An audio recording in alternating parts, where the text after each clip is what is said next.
Okay, this video is part 7 of how to write better, and it's really the last half of the chapter on how to add emphasis to what you write. And this comes from chapter 4 of the book, Rhyme, Rhetoric, and Logic, that I wrote, 4th edition. I just added this graph in because I wanted to make a key point while I was thinking about it, that the more you read, the better your vocabulary gets. And you also want to be in the practice of having good conversations. It's, you're lucky to have some friends you can talk to in an intellectual way. I know hundreds of people, but I really only have a few doctor friends that we can engage in, sophisticated medical pathophysiology conversations or on other topics too. So basically, for every 100 people I know, only one of them will ever discuss a book with me. So it's good to have that. And I also know anytime something interesting happens to me, I want to talk to my friend about it. What I mean by that is, like, I see something interesting in a case. I got some neuroradiology doctor friends, and as soon as we have an interesting case, we always want to talk to each other because you crystallize it in your mind exactly how to, that's a big part of neuroradiology, is being able to precisely articulate the findings. And so once you have a conversation with something, it's as if in your mind you index that information, and it's much easier to recall it in the future, to articulate it in your reports. And so it's a good thing. Also, every month I attend conferences where a lot of times I'm lecturing on neuroradiology and related topics. And that also helps me to keep a high level of fluency in those topics. And I really enjoy it. And, the persons who attend say that they enjoy it as well. That's why they go. And so what I'm saying is you want to do these things, even if you don't get paid for them. They are valuable if you want to develop your speaking skill, thinking skill, and expertise in your area. So here's what I'm going to show you that I've seen over the course of years. I'm 59 now. I've been around a while, and I've seen what happens to people's intellects. And so I'd say the average American never reads a book again after first year of high school when they get demoralized by Julius Caesar and, Charles Dickens' Great Expectorations. They're not ready for that yet. And so they just never read again. And they really don't develop much intellectually. Most of these people, I've known them many, many years. They're very nice, very pleasant. I like them. But they will never in their life ever read a book or discuss it or bring up anything new from reading, okay? And that's the vast majority of Americans. Okay, the next level would be, this includes most doctors, people who did what they had to in school to get their grades. Whatever degree they have sort of like the average amount of literacy for that. And that's really just a passive thing. They did what they had to do. They have no interest in developing those skills anymore whatsoever. Then the next level of what I would call high literacy, and it's still passive literacy, but it's a high literacy. This would be like my father. He was a doctor. He's board certified in 2 areas, internal medicine and psychiatry, and he would read for pleasure. He would read about things related to psychiatry. He would just read for general enjoyment. He'd listen to classical music. He didn't have any specific goals. He didn't do any teaching. He didn't do any writing. He just enjoyed reading. It was, part of his childhood, and he enjoyed it. And so that was nice. My dad was a well-educated man. I enjoyed having conversations with him. I learned a lot from him. But I'm going to show you there's a higher level of reading, a much higher level. And I call that reading for purpose. Okay, and what I mean by that, this is how I read. I'll ask myself a question. What causes diabetes? What causes insulin resistance? And I'll read nonstop on that until I feel like I've exhausted the subject to the extent I can, from the journal articles, the textbooks, etc. What causes atherosclerosis? What causes cancer? All right? And then I'll also try to understand other things in psychology. What is good about Christianity? What is bad about Christianity? What really happened in the Renaissance? Etc., etc. But because I'm constantly reading for purpose, and I'll often have a friend that I can discuss these things with, I'll often be writing book chapters about this simultaneously or making videos. I retain a lot more of that information. In addition, what I noticed in school was, when I started out, I never even took honors classes in high school. My parents were both fuzzy foreigners. They didn't know anything about America. These other American kids had taken all the first year of college, AP courses and stuff. So I was at a big disadvantage when I started in college. But what I noticed is a lot of the kids, in pre-med, for example, or whatever the class might be, they were taking the class because they had to for their major to get a grade. And as soon as the test was over, they were quite happy to forget all of it. Whereas I really wanted to be educated. I really wanted to be a scholar. And so what I noticed was, every single year, I felt like the distance grew between me and the other students. And when I was in med school, even more so in residency, I just had this giant advantage academically on people because I had been constantly reading to learn, constantly wanting to become more of a scholar, wanting to be academic, knowing that I wanted to be academic, either doing research or writing books and all this other stuff. So it just keeps progressing and you retain a lot more that way. And this is what I call high literacy, the ability to speak better, the ability to write better, to argue better, to debate, to have these, complex conversations. And it all goes together with a lot of other things that I think are valuable to have. The more you read, the better your vocabulary gets, the more familiar you are with words, the faster they come to you when you're speaking. So you get better at speaking, both public speaking and conversational speaking. Your writing will improve too. You'll have a lot more words that just flow out of you, especially if you've had conversations about it. You'll often have just a better ability to tell jokes. If you look at The Simpsons, back when The Simpsons first started out, written by Matt Groening, but then they got all these artists, these writers. A lot of them were from the Harvard Lampoon Society, and they were, highly intelligent, articulate persons, and they were able to write a lot of good jokes because you got more knowledge, you got more material to work with. And look at the Monty Python and the Holy Grail movie. One of the guys who did it was one of their acting crew, had majored in medieval studies, so he knew all about that, and he could make jokes about it. Your ability to argue will improve from having to write a lot of papers. Writing gets you to think. It makes you smarter. You can't BS writing, okay? Ability, when somebody else is going to read it and argue about you with it, you better know what you're writing. The ability to think, because you're forced to put it down in order. When you teach somebody, it becomes clear if you know it or not. So teaching, lecturing, writing, all these things keep on building upon themselves. But I would say the biggest difference is reading because you enjoy it, you want to learn, and you want to build that knowledge. Then you'll have much better retention. Okay, so that was just an aside. And now let's get into the rest of this topic here. Oops, sorry about that. I got on the wrong thing there. Okay. Okay, here's the first page now continuing. Okay, let me get this picture out of the way.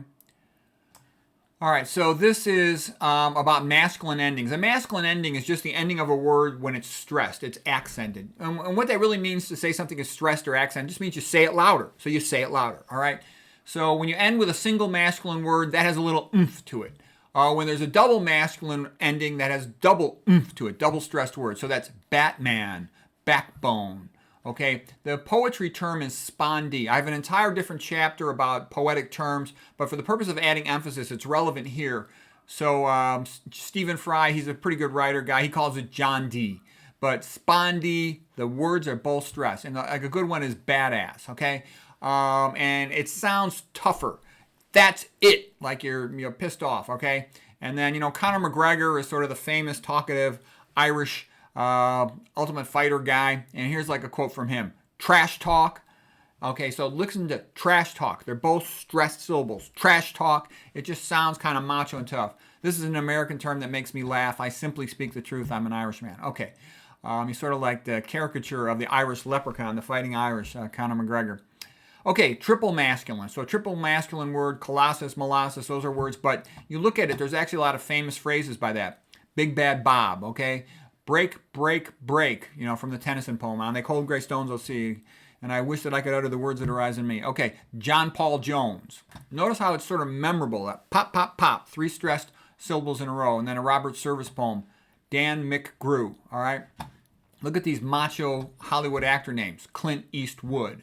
All right, so you'll notice that. And recognizing why does it sound powerful helps you to recognize it in your own writing and to specifically choose to write that way when you want to emphasize something in that way. Okay, a single dash at the end of a sentence is a way to create an afterthought, and you might want to see the chapter on punctuation, so there's a little afterthought there. We talked about periodic syntax briefly before, to end the sentence with the key word next to the period. Okay, the classic one is Cicero. It's also called a Ciceronian sentence. To not know what happened before you were born is to forever remain a child. Okay, and then here's a real well-known one by Winston Churchill. Nothing is so firmly fixed in our memory as that which we have blundered. Okay, and you can add additional ways to emphasize the word. Here I put it in bold. I've also made it all caps. And so playing around with that will add emphasis when you want to. The key point is that knowing how to add emphasis when you want to. It strengthens your writing. Okay, colon punctuation. So putting a colon, it's like a periodic sentence. It creates a pause, a pregnant pause before the delivery. A pause to allow the reader to build up anticipation. Okay, it's also something that comes right before a dramatic revelation. So with a lot of colons, that's a book of Revelation. So I put a lot of corny jokes when I write that I don't usually say them. Okay, put an exclamation point. It's okay to put 2 exclamation points. Might as well have fun with that. You'll hear some writers say, oh, they don't think you should use exclamation points because that's like laughing at your joke. My opinion is they stink, okay? Good writers, read Tom Wolfe or something. He'll put 5 exclamation points. You're having fun with this just like you would have fun with a conversation. And so if it feels right, it's good. That's how you know. It just feels funny. That's what I would say to my friend. Then that's good. Okay, you want things to stand out. Like I said, Noah Lukeman says in his book, The First 5 Pages, you want contrast. Night and day, hot and cold. That draws attention and makes clear the communication.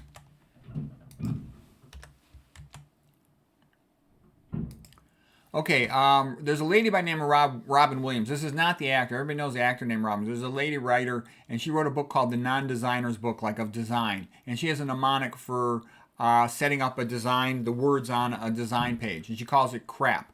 C is for contrast. That's how you add emphasis. Anything with novelty will add emphasis, like for your key point. But then repetition also, that you give the reader a recognizable pattern. Here I've got them aligned in a vertical acronym, mnemonic.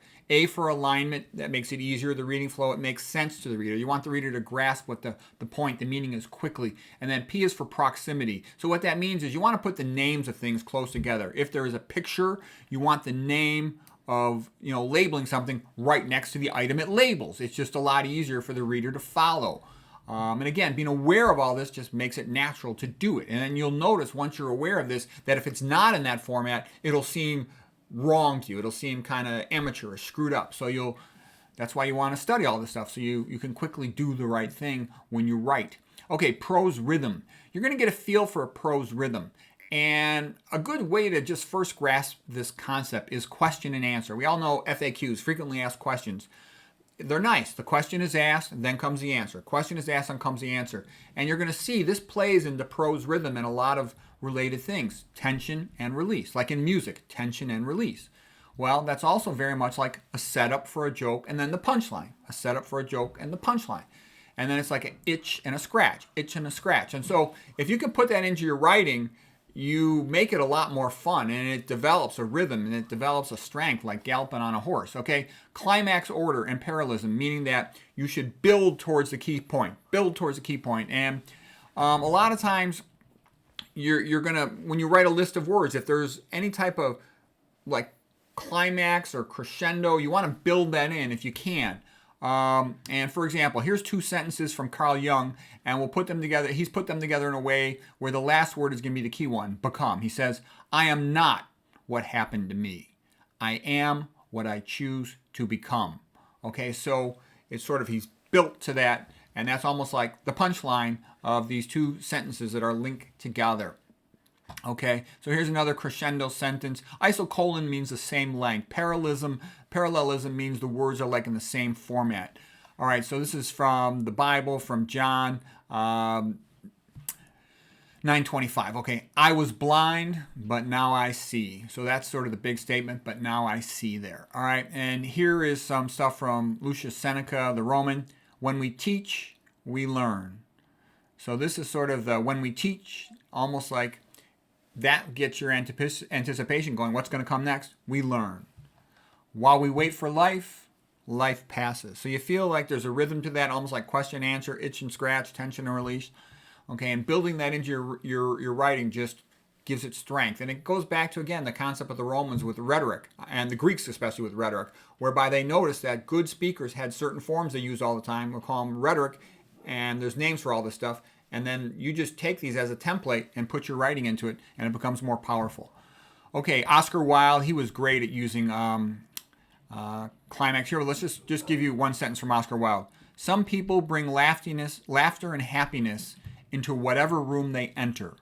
Others remove it. Okay, so somebody who brings happiness and laughter, I think it was laughter and happiness, I got those words flipped, into whatever room they enter. That would be like my mother. Whenever she walked in the room, she'd be cracking a joke and smiling.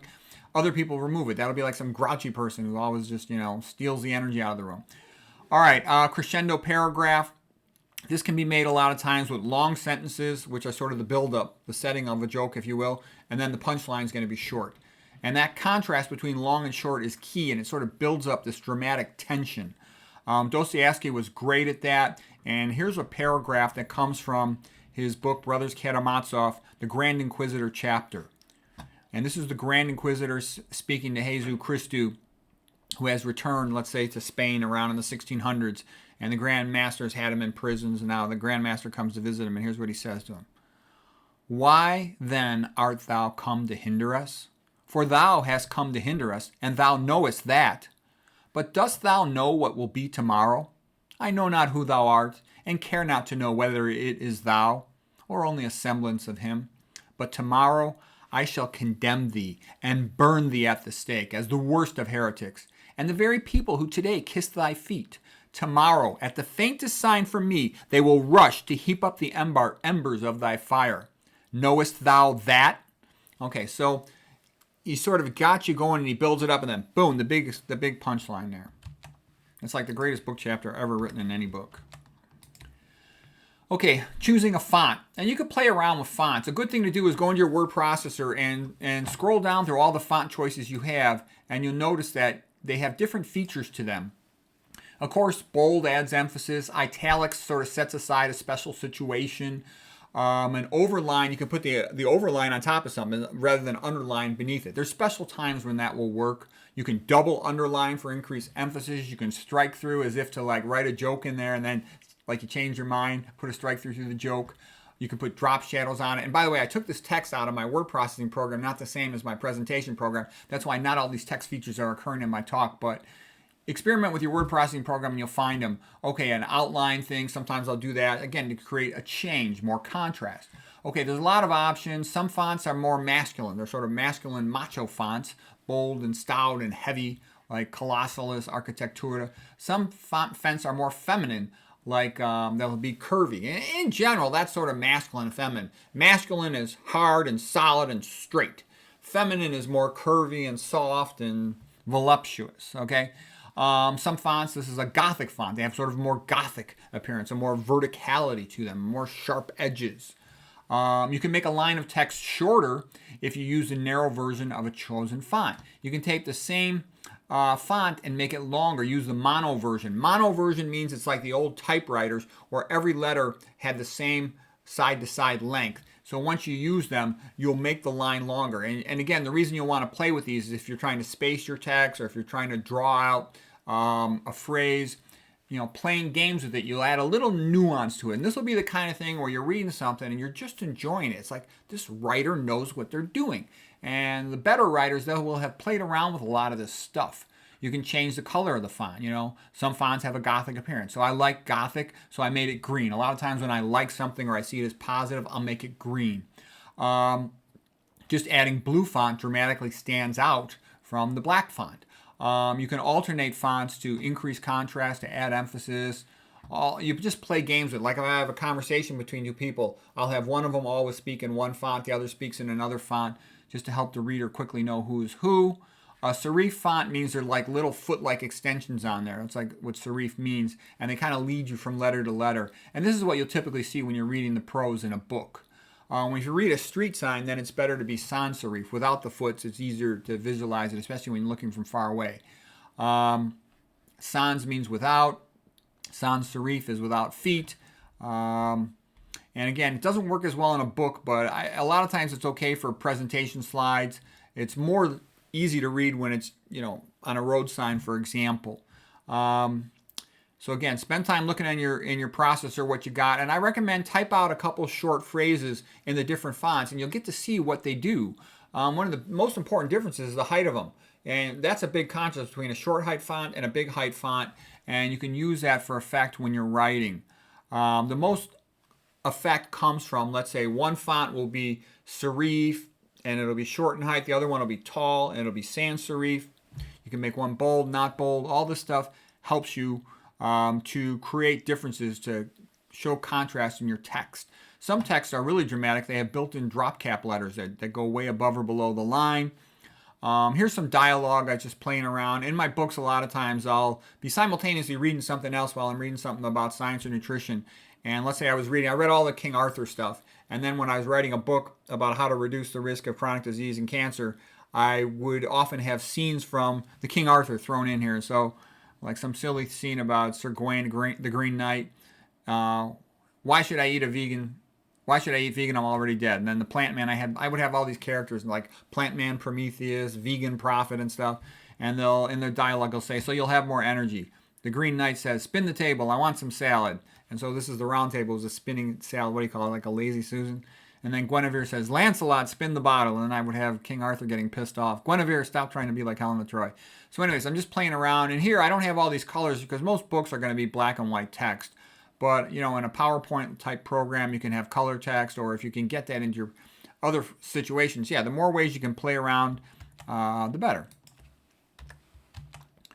Okay, so here now, we talked about serif fonts. They tend to have intrinsic varied thickness. The lines get thinner and thicker as they go into their little foot. Sans serif tend to be mono-weight, all same thickness all throughout, like this line right here. Script is more like cursive writing in general. You seldom use that because it's difficult to read. You have to know the context of what you're doing. It's good to have a surprise. Well, italics, like I said, can set something apart. Good to have a surprise when you're writing. That'll add emphasis. Thomas Macaulay said, the more I read Socrates, the less I wonder why they Poisoned him. Okay? So that's a surprise thing. Okay? Expertise. So you can add credence or emphasis to what you're saying the experts say. In my experience, usually when somebody say this is the opinion according to experts, that means it's not true. Okay, don't get me wrong, I'm kind of kidding right there. And sometimes like I'll know something is completely true, but let's say Dr. McDougall is a lot more famous than I am, so I'll just say, well, this is what Dr. McDougall says too. Okay, I'll be totally confident myself from all the papers I read or my own experience, but I'll say Dr. McDougall. You want authority in the medical world, you say Dr. McDougall says this, Dr. Esselstyn says this, Dr. T. Colin Campbell says this. Okay, then you got more weight on it, more of the big experts. All right. So sometimes that's useful to do. Legitimacy. Then you can say, this is the official standard. This is the standard of care. Again, a lot of times what that really means is mediocrity or BS. But depending on the context, you can use that. Sometimes it's helpful because your opponent is trying to claim something's not official. And you go, this is the official. Okay, urgency. This is a little bit more, getting a slightly different topic, but trying to get the person to want to, if you're writing advertisement, only 3 shopping days till Christmas, so that adds urgency. Scarcity, only 3 left in stock. Okay, you'll see that a lot of times. You go to Amazon or something, it'll say only 1 in stock. Oh yeah, I better buy it now. Self-interest, you will benefit from this. Okay, so these are all ways to write, to try to create the effect you want for your audience. Powerful prefixes, super, mega, ultra, those tend to be relatively okay to use. The other thing is if you have formality in speech when it's not expected. And this is like a parent saying saying the kid's name in full when the kid's in trouble. Jonathan Christopher, come here right now. Okay, whatever. All right. So a full sentence, using full sentences when you normally would use brief words. Again, that's a formality that sometimes can work. It also can be a sign of adamant refusal. I will not come upstairs right now. Okay, so excuse me for saying that so loud. But that type of deliberate full sentence is another way. Just by breaking out of the regular pattern, you immediately draw attention because the brain's always looking for patterns, and it has expected patterns in all types of social and verbal situations. And so when you break a pattern, you're making a strong statement. This is different. This is not the usual stuff. This is what I really mean, or I really care about this. Okay, understatement. Litotes, that's also called as a rhetoric form, or sarcasm a lot of times comes out of understatement. And so a typical thing is a big guy, his nickname will be Tiny, okay?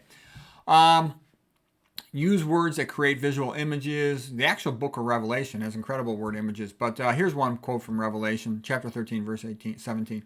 No man might buy or sell, say he that hath the mark of the beast. And some people say that's a prediction for the future with all this stuff. Short, simple words are preferable to big words. Usually, short words are better. In special situations, though, big words better if it more precisely says what you want to say. Using paragraphing. If you want to show something's really important, maybe a single sentence can stand as a paragraph by itself. In general, you really want to write in short paragraphs. It's usually, in my opinion, the sign of an amateur or a blowhard that they write in these big, long paragraphs. The reader, looks at that paragraph, they want to see air around it. It's intimidating, and it's going to take their energy away to read this giant, bulky paragraph. So you want to try to keep your paragraphs shorter the better in general. The first sentence of a paragraph is often called the topic sentence, and theoretically the others elaborate on it, but it's not always this way. That's sort of a general idea of a paragraph. A paragraph is really what works in the context, okay? Here's a quote from Henry Watson Fowler, one of the writers of the Oxford English Dictionary. He says, "The purpose of a paragraph is to give the reader a rest." The writer is saying, have you got that? Okay, here's a little breather. We briefly talked, too, about putting multiple tropes in one sentence. During my rhetoric chapter, I'll go into this more. The classic sentence with a million tropes in it is the one about From a Tale of Two Cities, where it starts out, "It was the best of times, it was the worst of times." Okay, we'll analyze that in much more detail in the chapter on rhetoric, but the point I'm saying is don't stop with one rhetoric trick or one type of emphasis. Put as many as you can fit into your key line, your punchline, your conclusion line for a chapter, your opening line, whatever. Okay, rhyme is a magnet for the ears. We got that quote from Cicero. So yeah, if something's important, make it into rhyme, just like the O.J. Simpson try. If the glove doesn't fit, you must acquit. And that's so memorable because that gets the audience, the jury, just thinking about that memorable quit and helps them to forget about everything else, all right? Which you maybe want them to do like they did for the O.J. case. So put your key line into a rhyme. All right, images. It's good to have pictures. Now, sometimes it's hard to get pictures into your book or your essay, but you really should do that.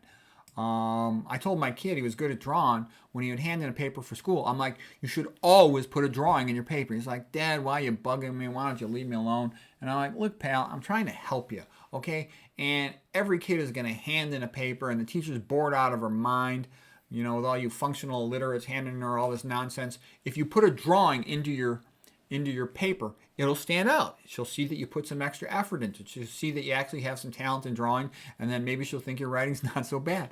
You should put your drawing in there. And just anytime you read a book, how pleasant it is to have pictures. Often the first thing we do is look at the pictures. Whenever I read a science book, I just look at the pictures first to kind of familiarize myself with the material. So when you put pictures in general, people like looking at faces, and everybody likes looking at women more than men. Men were kind of boring compared to women in our appearance. And so you look at it, you go to a grocery store, the majority of the magazines will have a picture of an attractive woman on the cover. It's just sort of an attention getter. Even women like looking at women more than they like looking at men. Okay, Aristotle said when we think, we speculate in pictures, and that's like Aristotle getting at, think about your dog, okay? Your dog knows you. Your dog knows when you're home. Your dog understands a lot of things, especially their social intelligence is high. I'd say the intelligence of the average dog is about like a 20-year-old male social intelligence, all right? Anyways, the dog doesn't have words. The dog has to think in pictures. A chimpanzee doesn't have words. It has to think in pictures. So that makes sense. We can, pictures worth 1,000 words. You can remember many things from just looking at a picture. You can get the meaning quickly. And it seems reasonable to me that we also think in pictures. We just later on articulate it. And that also brings up the point we should teach in pictures. Books should have more pictures. Lectures should have more pictures in them. That's why in my presentations, when I'm actually talking about other things, I try to have more pictures. Think about how all the illiterate peasants would learn about Christianity from seeing all the paintings on the walls in the churches and the cathedrals. And then they would learn from the story. A story makes you remember things better. So having a picture and a story, that's a great way to remember stuff. And that's a great way to teach a topic. Okay, Kieran Egan and Gillian Judson, they wrote a very nice book about teaching children. I read everything I could about educating children when I had my own kids, bringing them up. The story makes it easier to remember the topic. And the story tells the student how to feel about the topic, how to think about it. You can have text boxes, a little bit of light gray background. Usually I use a lighter gray than I was able to get for this presentation program, but a light gray background can be a way to emphasize text. You make that text box stand apart. Adds a little variety. You want to break up your prose, not just these big, bulky, long paragraphs one after another. You want all kinds of things going on the page. Light gray adds contrast, okay. Horizontal lines can be used to set apart topics. You can add emphasis in special situations, putting hyphens between the letters. You can throw a hyperlink in there. Do things to speed up the pace or slow down the pace. Most of the time you want the pace going fast, but for key moments you'll want, again, the pregnant pause, get ready for the delivery. Okay, repetition, repetition, repetition. And here's a quote from Ward Farnsworth from his book on classical rhetoric. He said, repetition is like a fist pounding on a table. It can bring out a oomph to your writing. At times you'll want that. Okay, remember the Bruce Lee scene? I think it was Chinese Connection or something, when the bad guys killed his teacher, and then Bruce Lee was punching the bad guy, and he goes, "Why did you kill my teacher? Why, why?" I never forgot that scene. I watched that movie like 30 years ago. Okay, underlining. Sometimes you do it, but underlining can make the text hard to read. It does add emphasis. You can combine the underlining with bold. You can underline, whenever you want to put emphasis on something. You can combine it with italics, okay? You can also put an overlining, which you'll rarely use. I use it as a joke when I talked about vegan diet raised Lazarus Johnson from the dead, so I put the overline over the Johnson. Just a joke, but you can do that to play around with it. And it's good to kind of throw in all these little jokes so the reader sort of senses there's more going on here than just the surface message. And in so doing, they will appreciate it more. They're more likely to think, oh yeah, maybe this author has something to say. They're not just wasting my time. Okay, give a topic its own chapter. If something's important, give it its own chapter. You can give a topic its own book. All these things are ways to say this is important. Find a celebrity associated with the topic. When I give medical lectures, a lot of times, if I know a famous celebrity had that disease, I'll show a picture of them. Like Chris Christopherson had Lyme disease and was diagnosed as having Alzheimer's, but then they found out it was Lyme disease and he was successfully treated. So that works well, Rodney Dangerfield had extracranial to intracranial surgical bypass from his external carotid artery to his internal carotid artery. So when I was talking about that type of vascular disease in the brain, I would show pictures of him to go with it. And that makes it more interesting for the crowd. Okay, positive connotations for supporting a topic. You'll notice that, let's say you're watching a TV show, a video or something, when they like the person, there'll be all kinds of positive connotations added to it. Like if it's a newspaper article, they'll show a good-looking picture of the person with a smile. If they don't like the person, they'll show a bad-looking picture of that person with a frown. So they're trying to shape your opinion of that person. So I'll also, like when I want to say something positive, I'll often put that in green text. When I want to say something negative, I'll often put that in red text. So just being aware of doing it, and Cicero would say, always praise your friends and always criticize your foes, stigmatize your foes, praise your friends. And, Cicero was great at all this manipulative stuff. He was a poor guy who rose to be the head ruler of all Rome. He's the greatest genius of the Romans. Okay, statistics. Here's a joke from Lewis Carroll. The guy who wrote Alice in Wonderland, and he said, if you want to inspire confidence, give plenty of statistics. It does not matter if they should be accurate or even intelligible, as long as there is enough of them. And that's what you see typically in science papers. All the crappy science paper, mediocre scientists do all this statistics and p-values and all this stuff, on and on and on. And almost always that's BS. You don't need a statistics very much when something's obviously true. Esselstyn, 198 patients in a row got better. Okay, that's good. I don't need a p-value with that type of data. All right. China before 1970, 1 billion out of 1 billion persons who eat rice primarily, they're all skinny. Okay, I don't need a p-value to know that that's good information. All right, innuendo. You can play games with double meanings. Innuendo is sort of double meaning. So look at the double mint gum rhyme from that TV commercial. They had these two twin ladies that were both very beautiful. And look at the quote here. Double your pleasure, double your fun with double mint gum. So that repetition has a forcefulness to it, and there's a rhythm to it with the stress pattern. It sounds like sex, okay? Ostensibly, the rhyme is about the chewing gum to get people to buy it, but every guy who hears that is thinking about doubling with the twins. And what I mean is, playing with these games where you're saying something in just a mild-mannered way, but there's actually a connotative meaning to it, that's fun. It can be humorous, okay? Everybody's tired, likes a joke once in a while. Okay, the repetition rhythm of the second line, it's like the rut act. And then you get these what are called family rhymes where the N in this word rhymes in it close enough to rhyming that it works as a rhyme. Okay, so you're fun with the word gum. Okay, that works. I have an entire different chapter where I'm going to go through all these subtle nuance in rhyming, and Eminem is just a master of this, all right? Allusions to famous books. You know who else is great at this is Edgar Allan Poe.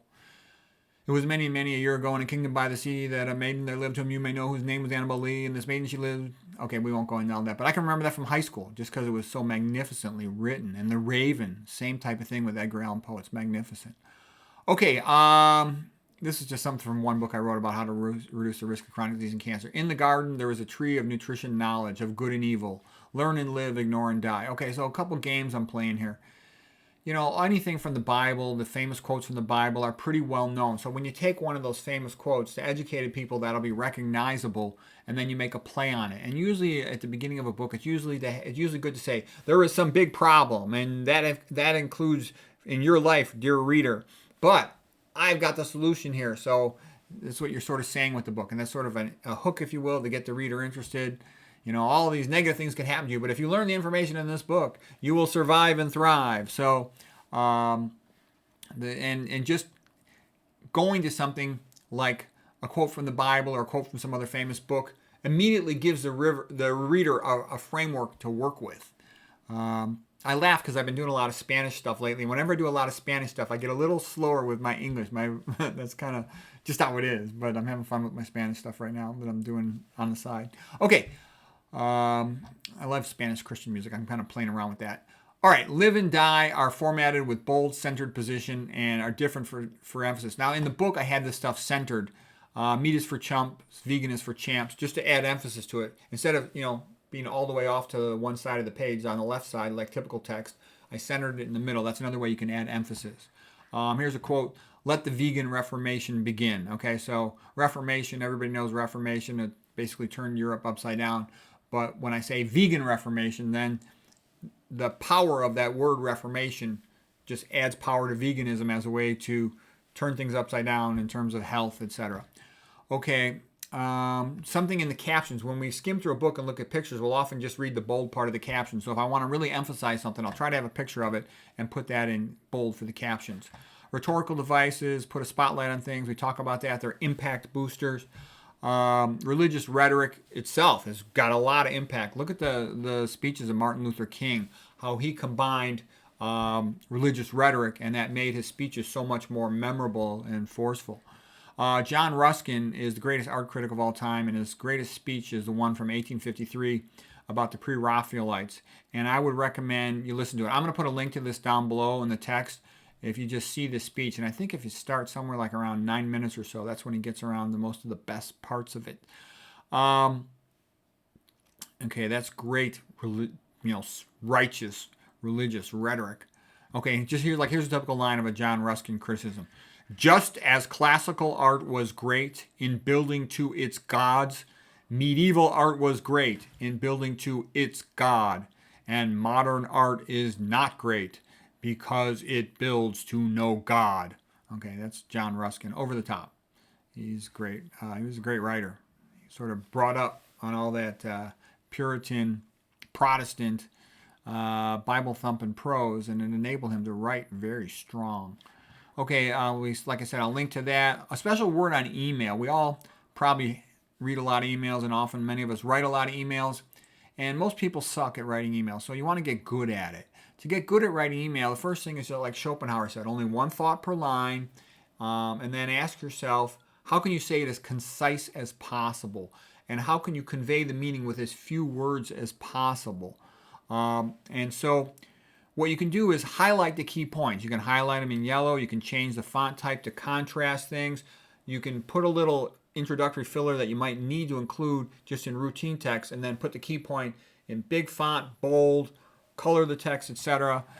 Use multiple ways to do that, and that'll add a lot of emphasis, and people will be impressed by your emails. I've had lots of people commenting, "Oh, what did you do with this email? It's so good."